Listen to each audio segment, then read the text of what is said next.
welcome to the Angkor Wat discussion. My name is Mrs. Morin, and I'm here with Mrs. Wyatt. Let's go ahead and get started with the title. So this is Angkor Wat, the artist. Now, this is in Cambodia, which if you don't know how to spell it, it's sitting right there in the description of that photo right there. The artists of this would have been Cambodian workers during this time period. The historical period is Cambodia, and the materials and techniques would have been carved stone. And then the intended purpose, so this would have been houses for the Hindu gods, and it was built to represent the 5 mountain ranges of Mount Meru. And we'll talk a little bit more about all that in the questions below.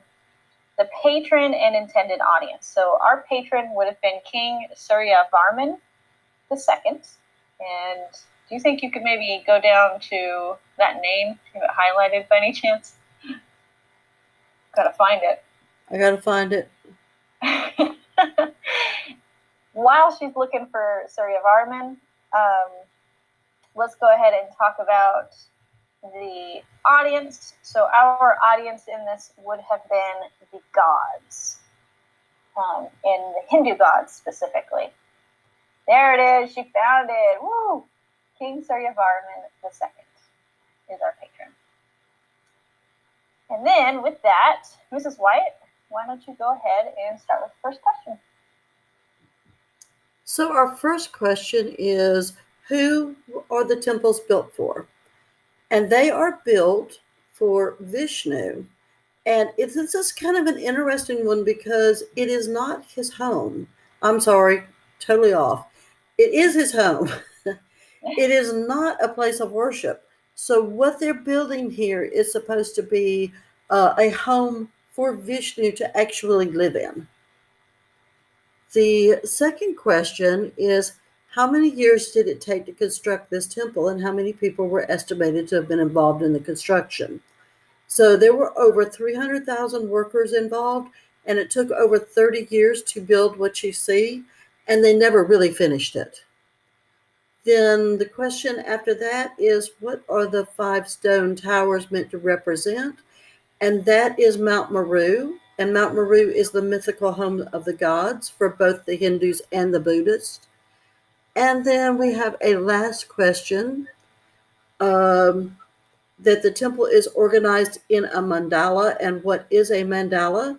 Well, a mandala is supposed to represent microcosms of the universe. And because it's organized like that, a mandala is supposed to be a diagram of the universe.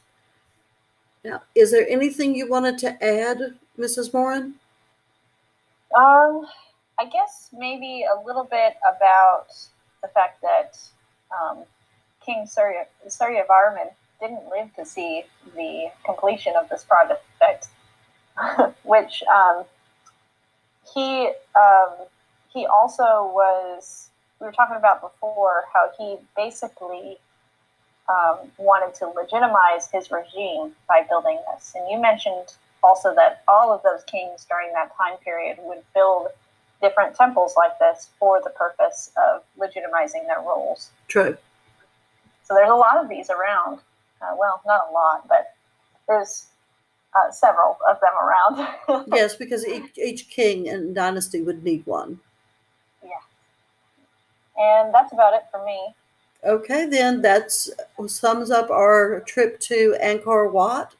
Hope you enjoyed it.